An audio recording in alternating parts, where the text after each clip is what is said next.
3장 1절에서 5절 봅니다. 디모데후서 3장 1절에서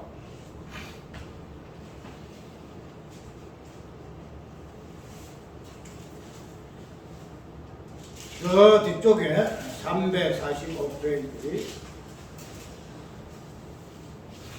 데살로니가 전후서다.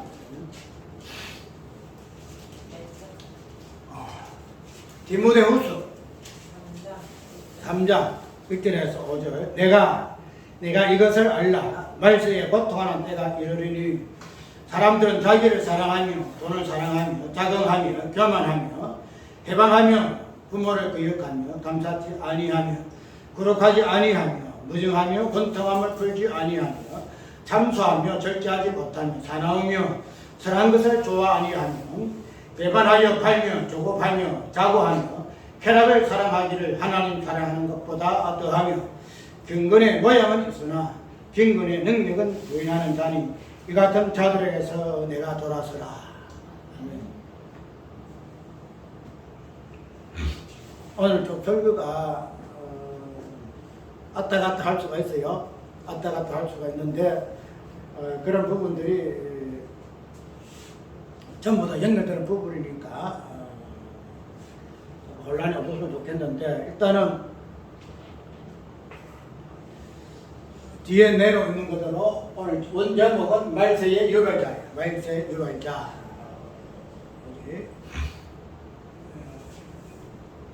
대구 설교를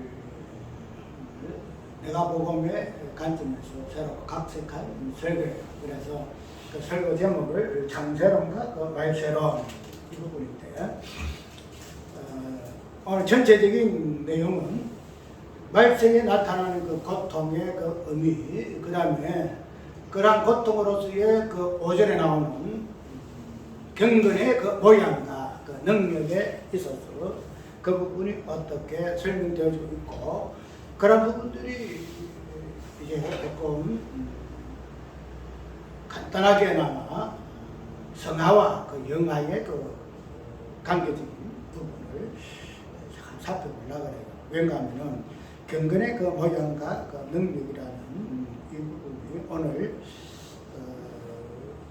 고통에 말세에 나타나는 그 고통의 그 의미를 어떻게 유의하느냐에 따라서 경건의 모양과 능력이 다르게 나타나기 때문에 그런 부분들이 오늘 우리가 신앙의 어떤 핵심이 되어지는 그 경건의 어떤 모습들, 성화의 그 모습들, 그 모습들로 오늘 연결시켜서 우리가 말하고자 하는 성경의 그 성화와 그 영화가 오늘 본문 속에서 어떻게 이 부분이 나타나는가 하는 부분들 그리고 그런 부분들이 경건의 그 모양과 또 능력이 어떻게 서로 뒤바뀌어서 인식되어져서 그런 부분들을 이야기하고 있는가 하는 것들을 이야기를 해보기 때문에 조금 어려울 수도 있고 또 엄청 그래서 2부 예배까지 나오는데 2부 예배는 말씀을 선포하라 하는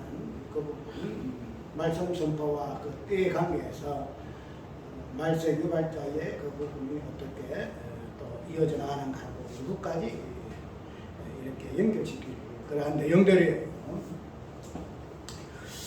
우리가 오늘 제목이 창세론과 말세론으로 이렇게 이야기를 지금 하고 있는데요. 이 창세론과 말세론의 이 제목 그 자체가 말세론은 우리가 많이 들어봤죠. 말세에 대해서는. 그래서 말세론에서는 그 말세는 어떠한 현상이 일어날 것이고 말세의 그 부분에서 현상들 그런 것들이 이제 우리가 조직신학에도 말세론이 이성을 해가지고 말세론에 대해서는 우리가 익숙해요. 그래서 이 말세론에 대해 이야기하게 되면은 그냥 단순하게 말세론이라는 어떤 그러한 관점에서 말세를 이야기를 좀 하고 있는데 그런데 이 말세론을 이야기할 때에 우리가 염두에 두어야 할 부분은 가면은 창세론과 같이 결부시켜서 우리가 이 부분을 봐야 돼요.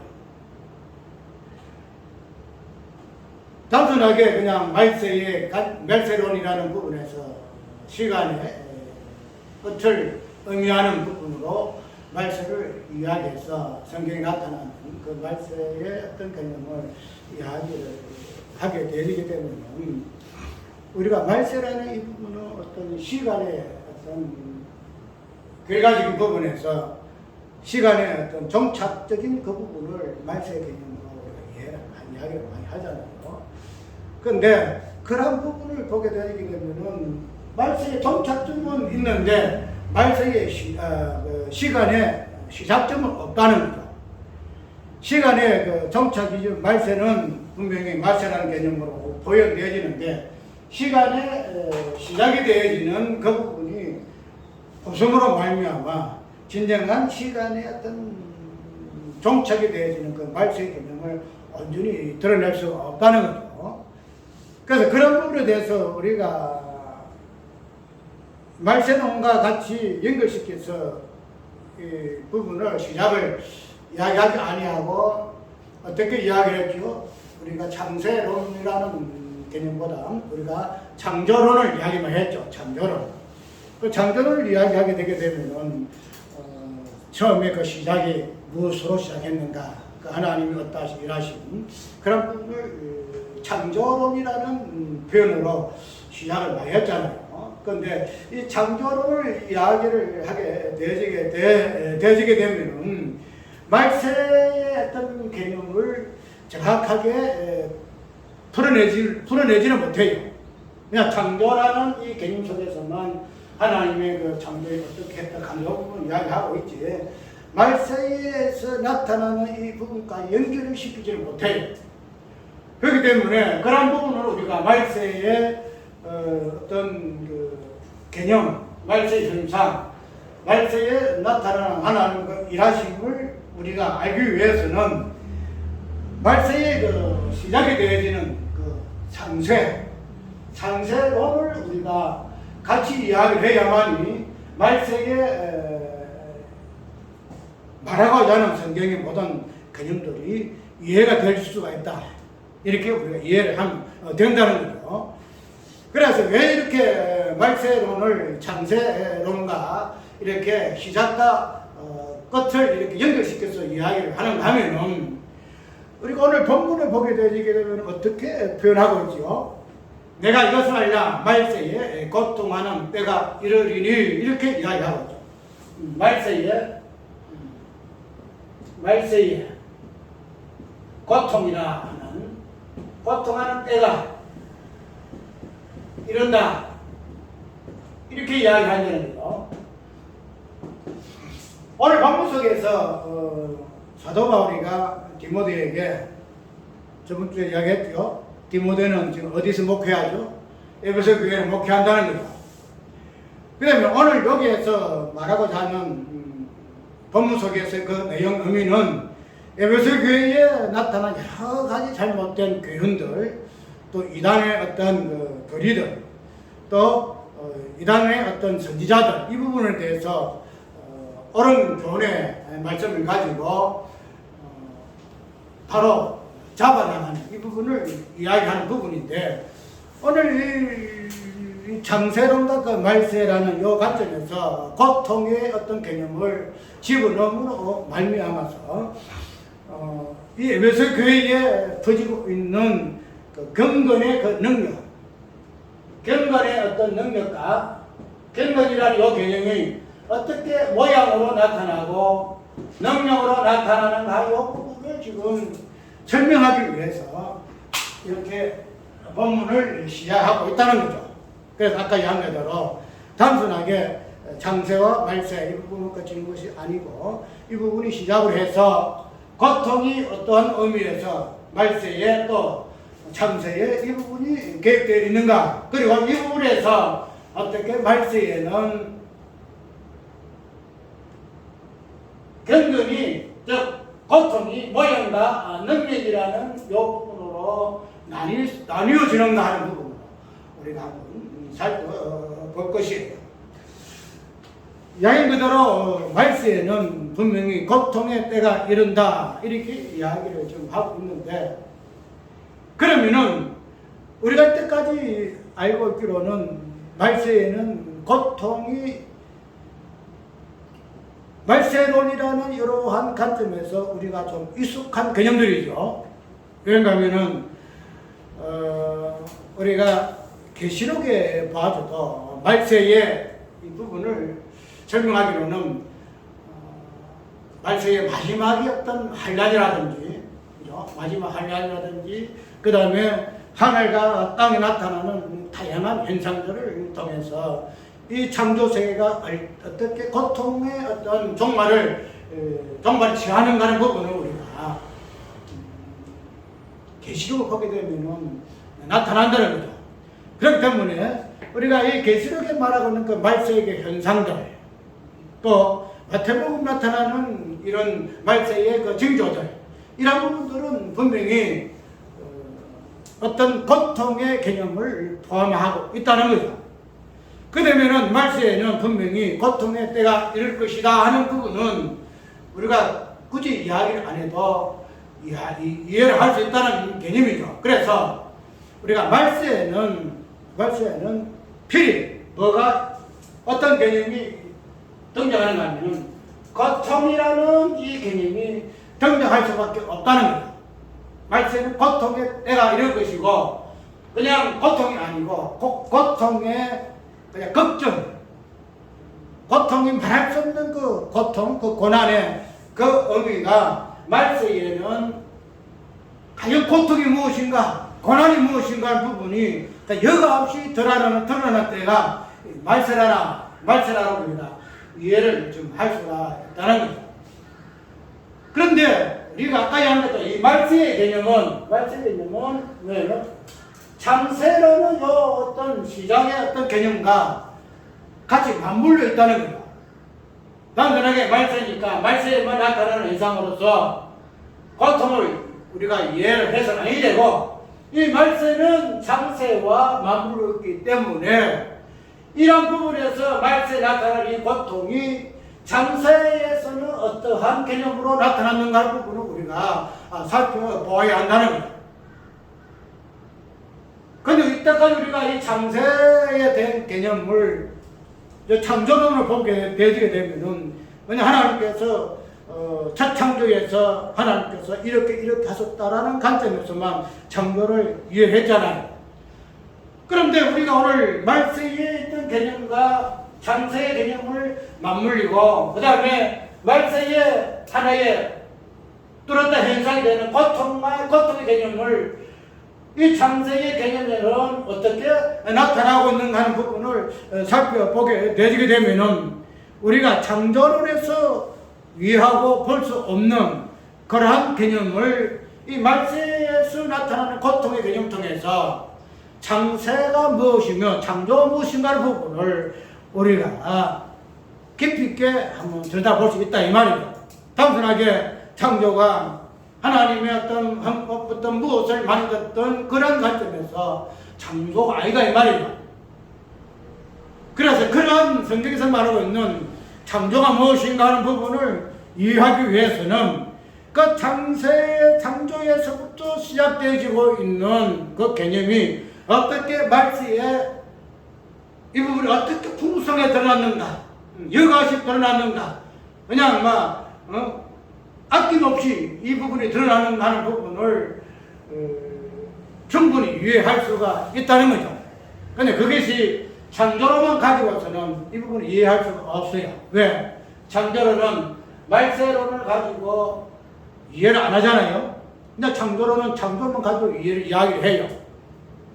그리고 그 창조가 마지막에는 새 창조까지 넘어가는데, 어쨌든 이 말세의 개념에서 빼놓을 수 없는 개념인가 하면 이 고통이라 하는 개념으로 우리가 이해하는데, 이런 고통의 개념을 창조론에서 말하고 있는 그 창세에서의 이 고통이 어떻게 표현되어지고 있는가 하는 부분을 우리가 살펴봐야 한다는 거죠. 그러면은 우리가 이 창세론에서 말하고자 하는 이 고통이라는 이 부분을 보게 되게 되면은 단순하게 이 창세론에서 말하고자 하는 이 의미 이 자체가 그냥 창조에서만 나타나는 그 사건 속에서만 그냥 뭐라 할까 그 창조라는 이 개념 속에서만 그것이 시작되어지고 그것이 완성되어지는 것으로 우리가 이해해서 안 된다는 거예요. 이 부분이 어디까지 나간다? 말세까지 연장된다는 거죠. 그것을 결론을 하고 있다는 거죠. 그러면 말세에 나타나고 있는 이 고통을 우리가 창조에서 어떻게 나타나고 있는가 하는 부분을 우리가 한번 살펴봐지게 되지고, 그런 부분들이 첫 창조가 또 마지막에는 새 창조까지 이어지는 부분에서 창조의 개념으로 우리가 성경에서 이야기하는 부분들도 우리가 충분히 이해해 준다는 거죠. 그렇게 되면은 첫 창조 속에서 나타나고 있는 이 고통이라는 개념은 무엇으로 표현되어지고 있는가 하는 부분을 살펴봐야 한다는 거죠. 우리가 저번 수요일 날에 이야기한 것처럼 저번 수요일 날에는 무엇으로 했죠? 생명과 그 약속이 어떻게 연결되어지는가.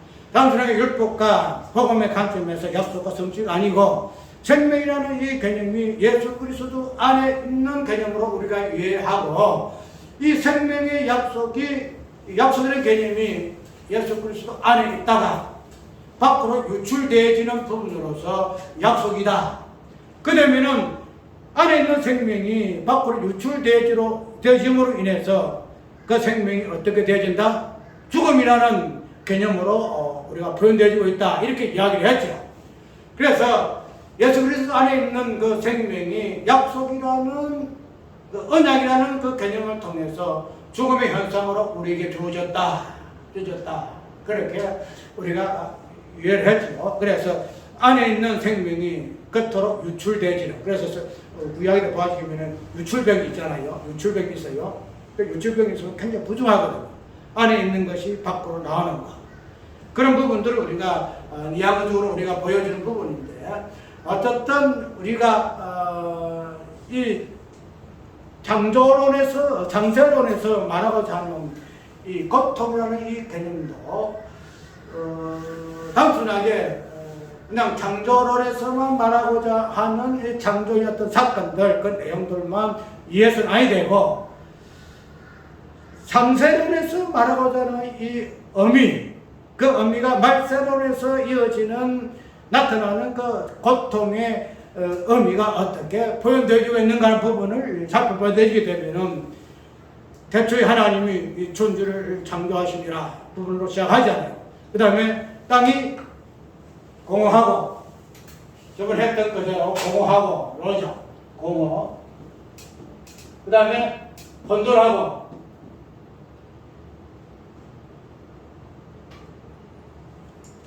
이게 순서를 내가 외웠는데도 꼭 까물어. 땅이 혼돈하고, 혼돈이 1번이고, 그 다음에 공허하고, 그 다음에 흑암이라는 이 부분이 뭐죠? 우리가 보통 창조를 이야기할 때에 하나님께서 첫날부터 6일 동안에 하나님께서 창조를 완성하셨다, 이렇게 이야기하는데, 그런 부분을 어떻게 이해하는가 하면은, 하나님이 천지를 창조할 때에 혼돈 1번, 그 공허가 2번, 흑암이 3번 합시다. 혼돈하고 공허하고 흑암으로 우리가 성경을 이야기하고 있는데, 그 다음에 이제 2절부터 3절부터 너는 하나님이 가라사대 빛이 있어라 그랬죠. 빛이 있어라 그래서 이제 이것은 첫날로부터 우리가 이해를 한다는 거예요. 그러면은 이 부분을 어떻게 이해하냐면은, 우리가 하나님께서 천지를 창조할 때에 첫날 빛을, 그 다음에 둘째날 하늘과 땅과 태양을 보고 해와 달을 만들고, 그 다음에 모든 일이 동식물을 만들고 마지막 6일 날에는 하나를 만들었다, 이렇게 이해를 해요. 이렇게 이해를 하는데, 그래서 마지막에 뭐예요? 이렇게 창조를 하고 난 후에 그 창조의 어떤 모습을 보고 하나님이 어떻게 했다? 보기에 힘이 좋았더라. 이렇게 이해를 하잖아요. 그래서 하나님이 처음에 혼돈하고 공허하고 흑암이라는 이 모습에서 뭐 했다?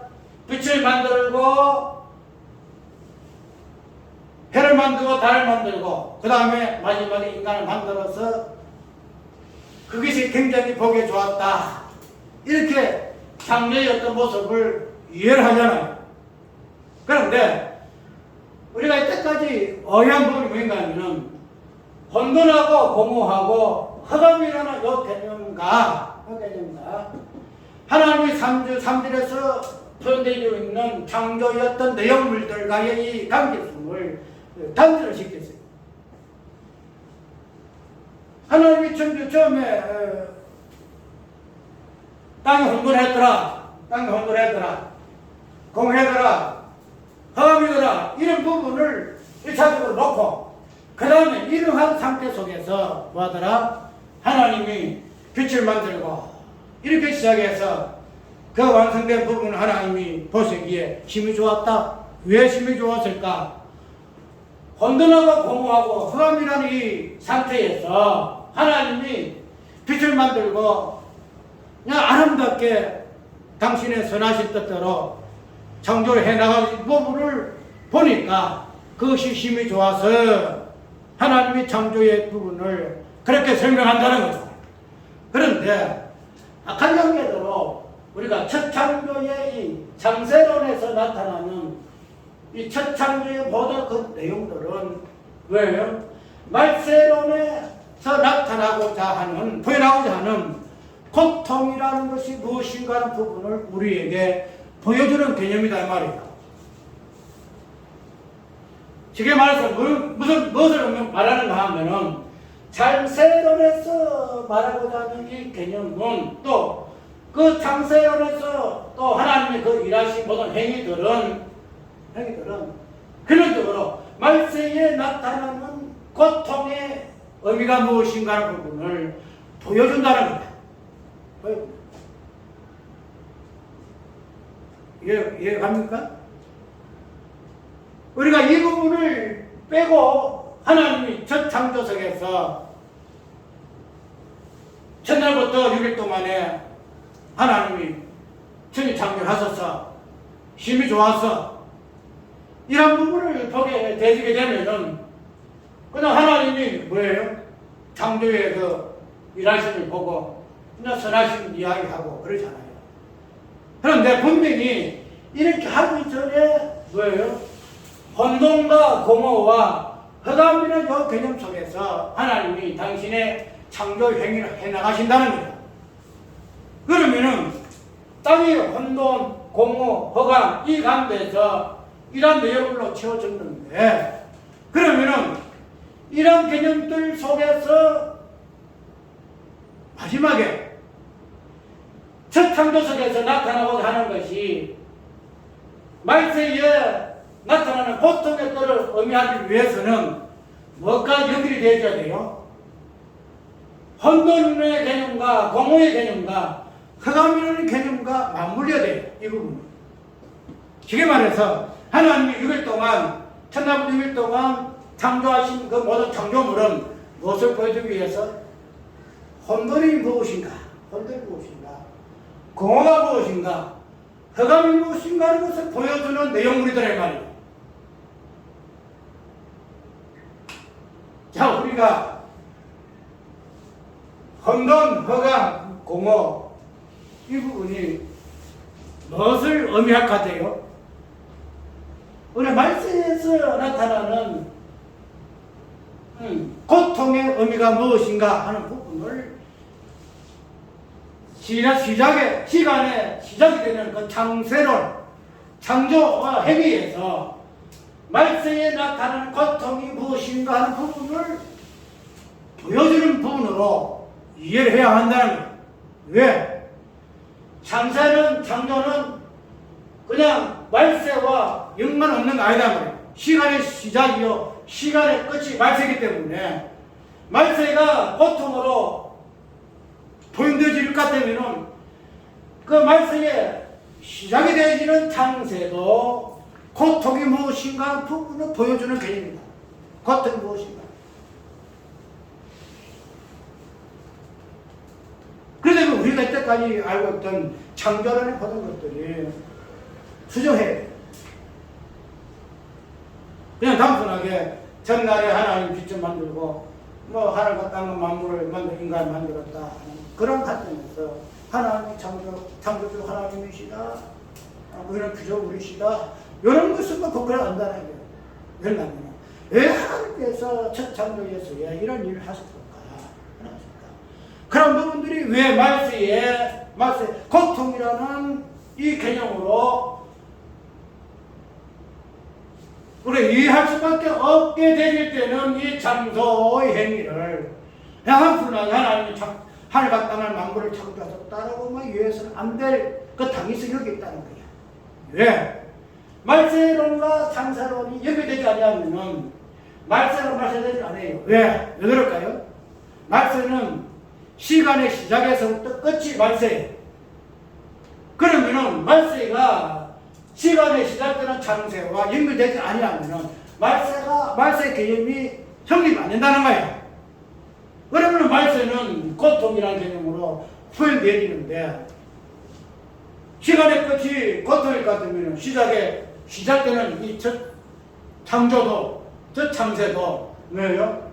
고통이 무엇인가 하는 부분을 시작하는 부분으로서 보여준다는 거예요. 그러면은 그 시작이 뭐냐? 우리가 첫날을 통해서 빛을 통해서 해와 달을 통해서 만물을 통해서 인간을 통해서 뭐예요? 고통을 알 수가 있어요? 몰라요. 그냥 어떤 의미적인 부분에서는 인간이 나중에 타락하니까 그 타락을 통해서 만물이 이제 부패하고 고통하는 그런 부분에서는 그걸 보지게 되지만 그러나 첫 시작하는 부분에서 혼돈이 무엇이며 공허가 무엇이며 허가 무엇인가 하는 부분을 통해서 고통이 무엇인가 하는 부분은 모른다 이 말이에요. 첫 창조 속에서의 고통은 혼돈과 공허와 허감으로 보일 수밖에 없다는 거예요. 그 때문에 우리가 첫 창조 모든 그 나타나는 그 하나님께 일하시 만드신 만물은 무엇이다? 혼돈이 무엇이며 공허가 무엇이며 허감이 무엇이며 즉 이 세 가지를 통해서 고통이 무엇인가 부분을 보여주는 것이 이러한 개념물로 우리가 유의한다는 거예요. 그래서 혼돈과 공허 허감이 6일 동안에 창조하는 창조의 모든 어떤 만나신 내용물로 통해서 뭐 해야 된다? 고통이 무엇인가 하는 부분을 우리에게 보여준다. 단순하게 우리가 그냥 고통이 무엇인가를 보여주는 것으로만 창세가 있고 말세가 있는 것이 아니에요. 이것으로 인해서 우리는 근본적인 부분을 살펴볼 수 있는데 왜? 말세에는 고통이라는 이 개념 자체가 완전히 뒤죽박죽이 되어버려요. 뒤죽박죽이. 고통 그 자체가 의미 자체가 그냥 멋대로 해석이 되어버려요. 분명히 창세에 하나님께서 고통이 무엇인가 하는 부분을 창조 행위를 통해서 보여줬는데 말세에는 이 고통이라는 이 개념 자체가 무엇으로? 하나님이 의도하고자 하는 창조의 행위를 통해서 고통이 무엇인가 하는 부분을 정확하게 계시했는데도 말세에는 이 부분이 왜곡되어져가지고 우리가 로마서 보게 되면 그러잖아요. 하나님이 하늘과 땅과 만물을 통해서 하나님 자신을 계시하셨잖아요. 그런데 어떻게 되죠? 나중에는 하나님이라는 이 존재 자체가 그냥 우상으로 그냥 뭐 짐승으로 다양한 모양으로 변질되잖아요. 계시가 왜곡되지다 이 말이죠. 왜 그럴까요? 좀 설명해 줘요. 계시받는 자가 피조물이 되어져야 하는데 계시받는 자가 계시자의 위치에 올라서게 되어지니까 계시 자체가 뭐랄까 계시가 계시되지 못한다. 계시되지 못하니까 그냥 짐승으로 나타났다가 우사로 나타났다가 사람으로 나타났다가 이렇게 되어 있단 말이에요. 마찬가지로 오늘 상세론에서 나타나는 그 고통의 개념이 말세에는 정확하게 표현되지 할 것인데 그 고통이 그런데 이 고통의 개념 자체가 말세에는 애곡되어서 나타나더라. 그것이 뭐야? 경건의 모양과 능력 자체가 애곡되어 있다. 경건이 능력으로 표현되지 않는데 경건이 모양으로 표현되더라. 그럼 아까 얘기한 이 부분들이 아까 내가 마지막에 결론적으로 뭐까지 하는지 성화와 영화의 계획도 나가요. 성화 영화과 계획까지 나와지게 되게 되면은 우리가 단순하게 성화는 우리 구원론적인 보여지게 되면은 우리 구원의 핵심이잖아요. 성화를 이야기하고 마지막 영화까지 이야기하고 지금 우리가 이 세상 세대를 갖다 성화라 이야기하잖아요. 그러면은 그런 부분들이 애곡되어지더라 이 말이에요. 성화는 무엇인가 영화가 무엇인가 부분이 애곡되어지더라 이 말이에요. 그렇게 되면 우리가 이러한 정치에 대한 애곡이 되어진 현상을 어디에서 찾아보실까요? 어디에서? 첫 창조가 무엇인가는 부분을 모르기 때문에 그렇다는 거예요. 그냥 하나님께서 마지막에 힘이 좋아서 하나가 따면 힘이 좋은 거야. 그것만 본다는 거야. 하늘 땅 자체가 무엇이나 하나님의 고통이 무엇인가 부분을 보여주는 개념이다 말이다. 고통이 무엇인가. 그러니까 고통이 근근이라는 용어 속으로 말씀에 나타나는데 하나님의 고통이라는 그 근근이 무엇인가 하는 부분이 첫차는 것으로 나타나요. 그것이 고통으로 나타나요. 고통이 그냥 고통으로 드러나면 좋은데 이 고통이 근근이라는 이런 모습으로 표현되어지니까 뭐예요? 사람들이 흉내내는 거야. 흉내. 내가 근근해야지. 내가 양반 나와야지. 내가 좀 그릇들 해야지. 그럼 나는 죄가 없어야지. 요렇게 나간다는 거야. 고통으로 이해를 해야 되는데 이 고통을 근근으로 해석을 해서 진정한 근근의 본질이 무엇인가를 모르고 겉으로 드러나는 모양의 관점에서만 해석해서 그런 것을 흉내낸다 이 말이에요. 흉내낸다. 그러면 오늘 본문 속에서 이야기하고자 하는 이 고통은 오늘 대구교회에서의 설교는 고통의 유발자거든요. 고통의 유발자예요. 고통의 유발자인데 내가 아까 이야기한 대로 우리 친구들에게 내가 이 부분을 내가 보고 있는 관점에서 각색하란다. 오늘 설교가 그런 설교니까 참고하세요. 이렇게 보내놨는데 그러면 오늘 문제가 말세 유발자예요. 말세 유발자. 그러면 이 고통이라는 이 개념 자체를 말세가 고통이거든요. 고통이란 말이에요. 그럼 고통 유발자야. 고통 유발자.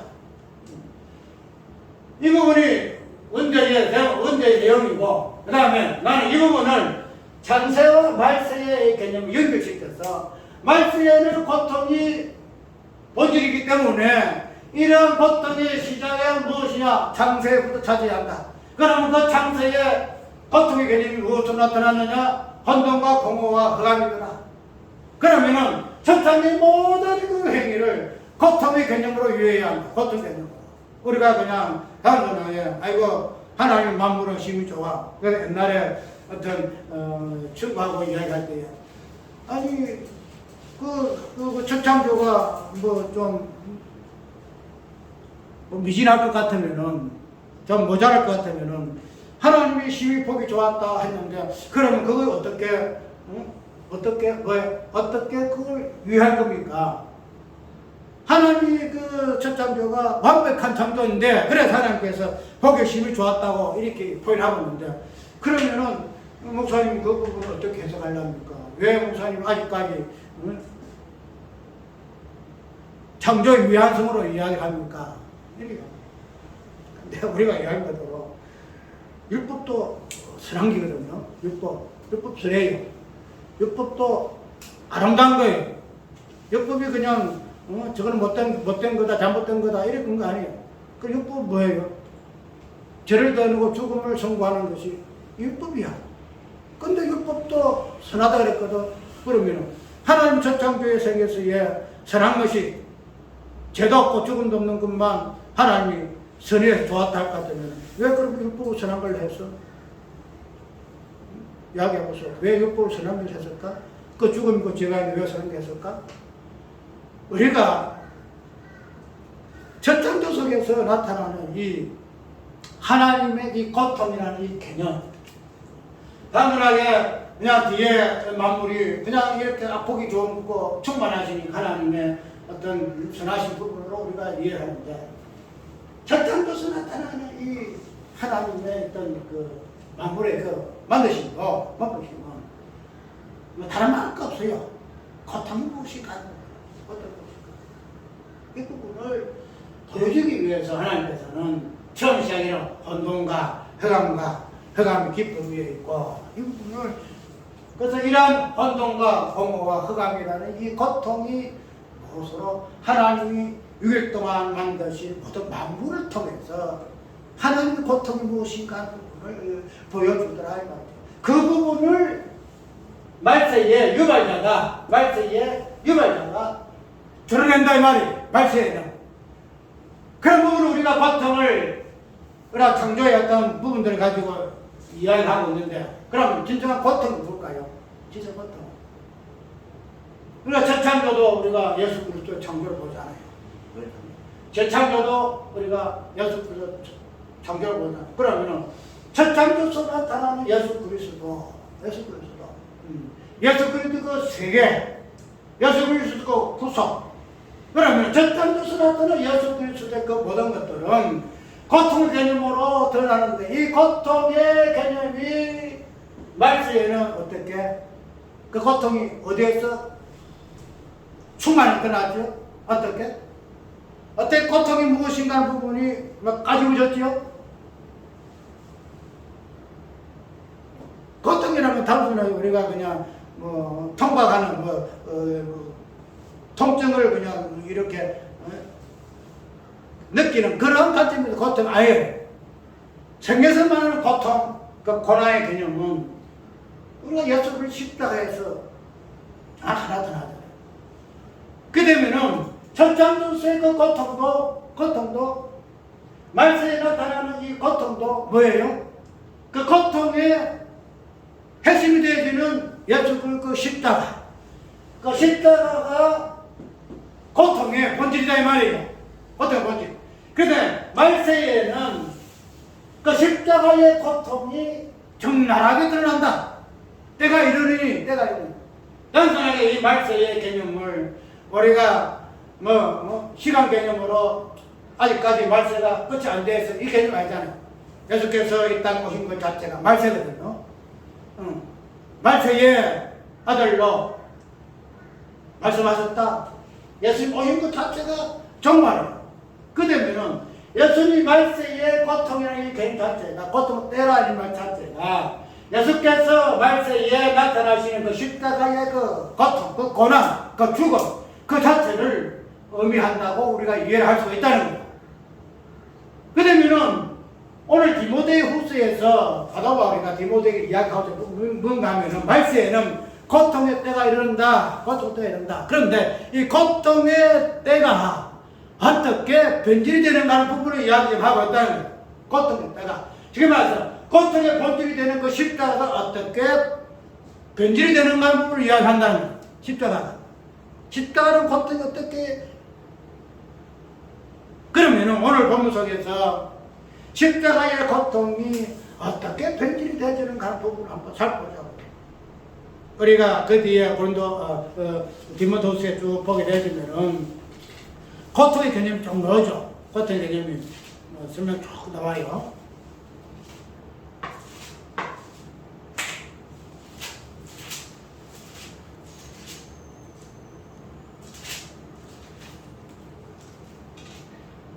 사람들은 자기를 사랑하며, 돈을 사랑하며, 자긍하며, 교만하며, 해방하며, 부모를 거역하면 감사치 아니하며 거룩하지 아니하며 쭉 노잖아요. 무정하며 원통한 벌지 아니하며 배반하고 편을 사랑하기 하나님 사랑하는 것보다 더하고 이렇게 이야기하고 그런데 우리가 여기에 포함되고 있는 그 내용들은 이 로마서에 보게 되면 똑같이 나와 있어요. 로마서 보게 되면 인간의 근원적인 그 죄의 모습들이 그대로 포함되어 있잖아요. 똑같은 거예요. 그렇게 설되고 있어요. 그 되면은 여기서 말하고자 하는 이 고통이라는 이 괜찮자는 인간의 근원적인 죄의 모습들이에요. 인간의 근원적인 죄의 모습들. 단순하게 내가 그냥 부모를 공경하고 내가 원통함을 풀고 그 다음에 내가 감사하고 그 다음에 쾌락 사랑하지 아니하고 하나님도 사랑하고 이렇게 함으로 인해서 이 고통이 없어지는 그런 개념이 아니다 이 말이에요. 고통이라는 것은 근원적인 거예요. 근원적인 거. 부모를 거역하지 아니함으로 인해서 고통이 없어지는 것이 아니고 이 고통은 근원적으로 우리에게 주어졌단 말이죠. 근원적으로. 부모를 거역할 수밖에 없는 존재예요, 우리가. 요새 하면은 호자가 있고, 혼녀가 있고, 열녀가 있고, 이런 소리 하는데, 우리는 근본적으로 부모를 거역하는 존재예요. 부모를 공경하고, 이런 윤리적 부분에서 좋아하는 사람들, 자기들 많잖아요. 근데 그걸 이해하고 있잖아요. 너희는 어떤 존재냐? 근원적으로 부모를 거역하는 존재다. 이 자체 고통이에요. 그 자체 고통. 그래서 내가 부모를 공경함으로 인해서 고통이 없어지는 그런 거 아니다 말이에요. 근데 우리는 보통 그런 이야기 하잖아요. 부모를 공경해야 해. 그것이 자식의 도리야. 그래서 부모를 공경하게 되면은 참된 자식을 잘 키웠구나. 진정 호자야 이렇게 이야기하는데 그런데 성경에서 말하고 있는 이 부모 공경이라는 이 부분 또 교만하는 이 부분 돈을 사랑하는 이 부분 자강하는 이 부분 이 부분들은 우리가 하고 안 하고를 떠나서 고통의 본질이야. 고통의 본질. 내가 함으로 인해서 내가 돈을 사랑하지 아니해서 교만하지 아니해서 내가 고통스럽지 않은 존재 아니라는 말이죠. 이미 이제는 하든 안 하든 고통을 본질로 갖고 있는 존재가 우리다. 이렇게 지금 이야기를 하고 있다는 거죠. 그런데 그러한 부분을 지금 예수님께서 무엇으로 십자가의 죽음을 통해서 그 고통의 그 고난, 본질이 무엇인가 부분을 이렇게 드러내셨다는 거죠. 그런데 그런 부분에서 뭐가 생기는가 하면 아까 이야기대로 고통이라는 것은 좋은 게 아니잖아요. 고통이라는 것은 고통스러운 거야. 고통스러운. 그 사람이 고통을 좋아하는 사람 아무도 없어요. 고난 좋아하는 사람 아무도 없듯이. 그래서 사람은 어떻게 해요? 그 고통을 변질을 시켜버려요. 변질을. 무엇으로 변질시킬까? 고통이 부모를 공경하지 않은 것이 고통일 것 같으면 나는 어떻게 한다? 부모를 공경함으로 이 고통을 내가 바꾸겠다. 이렇게 이야기하고 있어요. 교만하는 것이 고통일 것 같으면 나는 교만하지 아니하며 겸손함으로 인해서 내가 이 고통을 바꾸겠다. 이렇게 이야기하고 있다는 거예요. 돈을 사랑하지 하는 것이 고통일 것 같으면 나는 돈을 사랑하지 아니하냐. 그런 부분을 가지고 어떻게 해요? 고통의 본질을 바꾸려고 이렇게 하고 있어요. 그것을 무엇이라 한다? 경건이라 이렇게 이야기하는 경건. 인간은 본질적으로 고통 자체가 싫기 때문에 그런 부분을 경건의 모습으로 바꾸려고 노력해요. 자, 고통을 이야기하면은 우리가 십자가를 이야기합니다. 지금 죽음을 이야기합니다. 죽음을 좋아하는 자가 누가 있어요? 자, 이 죽음이라는 이 고통을 부모를 공경함으로 인해서 바꿀 수 있어요? 내가 겸손함으로 인해 교만하지 아니하고 겸손함으로 인해서 죽음이라는 고통을 바꿀 수 있냐 이 말이죠. 바꿀 수 없다는 거예요. 그런데 그런 부분을 어쨌든 오늘 보여드린 부분이 굉장히 어떤 행위적인 부분이잖아요. 부모를 공경하는 겸손하지, 교만한 게 아니하는 게 겸손이라든지, 응? 주로 원통을 푸는 요런 부분들, 원통을 풀지 아니한 것이 고통인데, 원통을 푸는 것이 고통일 것 같으면은, 응? 내가 원통하면 갖다, 행제가 갖다 웃어졌다 가지고, 내가 원통했는데 내가 이거 푼다. 그런 부분을 가지고, 우리가 이걸 고통을 배기시켰다고 생각하잖아요. 왜? 가능하잖아요, 이 부분이. 맞죠? 겸손한 것도 겸손하지, 교만한 것을 겸손한 자로 바꾸는 가능해요. 왜? 말이 있죠. 저 사람 참 겸손해. 뭐가 없어? 법이 없어도 우리가 살아. 저 사람 살아. 그래야 하잖아. 겸손해. 참 저 사람 인격자야. 다른 말로 말하면 저 사람은 성자야. 성인이야. 인격적으로 우리가 본받아야 할 사람이야. 우리 주위 중에도 그런 말 듣는 사람들 많아요. 그래서 뭐 다른 것 떠나서 참 그 사람은 인격자다. 참 목사답다. 이런 말을 많이 해요. 그런데 그런 부분들은 어떤 윤리적인 부분을 담고 있기 때문에 많은 사람들이 착각하기를 뭔가 하는 거예요. 교만하지 아니하고 겸손할 수 있겠구나. 부모를 거역하는 대신에 부모를 공경할 수 있겠구나. 그래서 뭐 해야 돼요? 고통을 바꿀 수 있겠구나. 이렇게 이야기한다. 이 생각한다는 거예요. 이 내용도 자체가 그렇게 됐기 때문에 항상 그 착각을 해요. 그런데 성경은 그렇지 않다는 거죠. 성경 자체가. 고통이 어떤 내가 아까 얘기한 뭐 이렇게 해가지고 죽음 자체라는 그 고통을 바꿀 수 있는 존재는 아무도 없다는 거죠. 그런데 그런 죽음이라는 고통에 죽음을 이야기하지 아니하고 윤리, 부모를 거역하는 것으로 고통을 설명하기 때문에 착각하는 이유가 하면은 내가 부모를 공격하면 이 고통을 바꿀 수가 있겠구나라고 착각한다는 거야. 왜? 경건이라는 이 행위를 통해서 뭐인데 고통을 바꿀 수 있다라고 착각하는 것이 우리 인간의 마음이에요. 왜? 근본적으로 죽음 자체를 싫어요.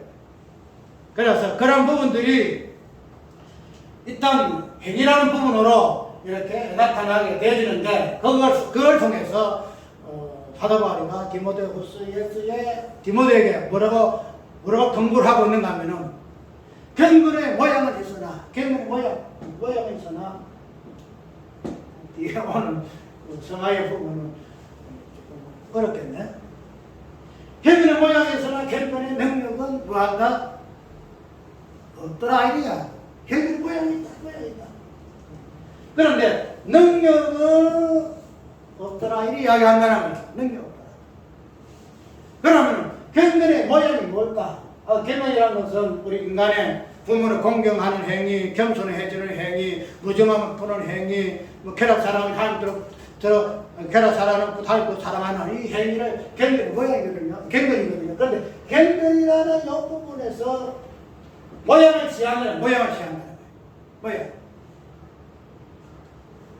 그러면 경건의 모양을 있다 할거든. 경건의 능력은 뭘까? 경건의 능력 그 자체가 고통의 본질을 이해를 하고 경건의 본질이 무엇인가 하는 부분, 결코 어떤 행위적인 부분에서 내가 부모를 공경함으로 인해서 경건이라는 이 본질이 그 고통이 바뀌어지고 이 부분이 변질되어지는 것으로 이해하지 아니하는 이 부분이, 즉 쉽게 말해서 고통의 본질이 되어지는 이 죽음 자체를 인정하고 그것을 받아들이는 이 부분을 뭐라 한다? 능력이라 이렇게 이해한다. 그런데 그때 당시에 에베소 사람들 교인들 보게 되면 이야기했잖아요. 신화를 이야기해요. 신화를 이야기하게 되면은 철학적 부분이잖아요. 철학이죠. 철학을 논한다는 거야. 철학을 논하게 되면 얼마나 많이 배운 사람이야. 얼마나 고상해요. 그 다음에 뭐래요? 족보를 이야기하죠. 족보. 양반의 족보가 어떻고, 우리 족보가 어떻고, 아브라함 족보가 어떻고, 모세 족보가 어떻고, 족보를 이야기해요. 그런 사람들 보기에도 참 고상해요.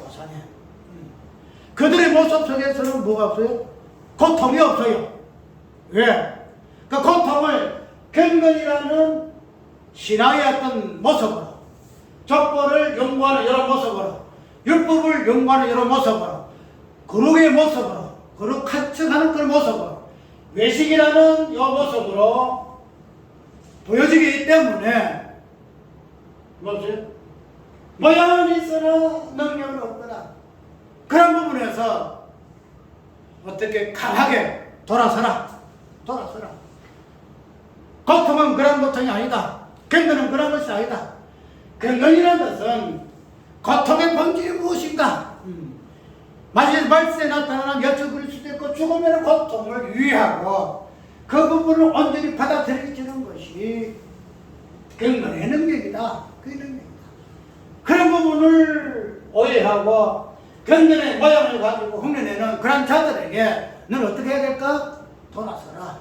그런 자들을 책망하거라. 이렇게 지금 이야기하고 있는 것이 오늘 본문의 내용이에요. 오늘 우리가 경건의 모양과 능력 속에서 어떻게 우리가 경건을 오해하고 있는가? 경건은 고통의 본질을 위하고 그것을 받아들이는 그런 부분으로 경건의 능력이다. 그냥 부모를 공경하는 것이 근거리니까 도덕적 부분에서 내가 이렇게 행위적인 부분에서 함으로 인해서 경건의 능력이 있는 것이 아니고 경건인 그 자체가 고통의 본질, 죽음의 본질을 안고 있기 때문에 다 내려놓고 내가 아무리 부모를 공경해도 나는 고통의 본질을 안고 있는 죽음의 존재야. 아무리 내가 겸손해도 나는 고통의 본질을 안고 있는 죽음의 존재야. 이것을 인정하고 십자가의 고난을 아멘으로 받아들이는 자가 경건의 능력을 가진 자다. 이것을 지금 디모데에게 사도 바울이가 이야기를 좀 하고 있다. 그래서 말세 유발자는 십자가의 고통을 드러내는 자. 이를 통해서 예수 그리스도를 말세의 고통의 유발자가 예수 그리스도예요. 예수 그리스도. 몸된 교회라 이 말이죠.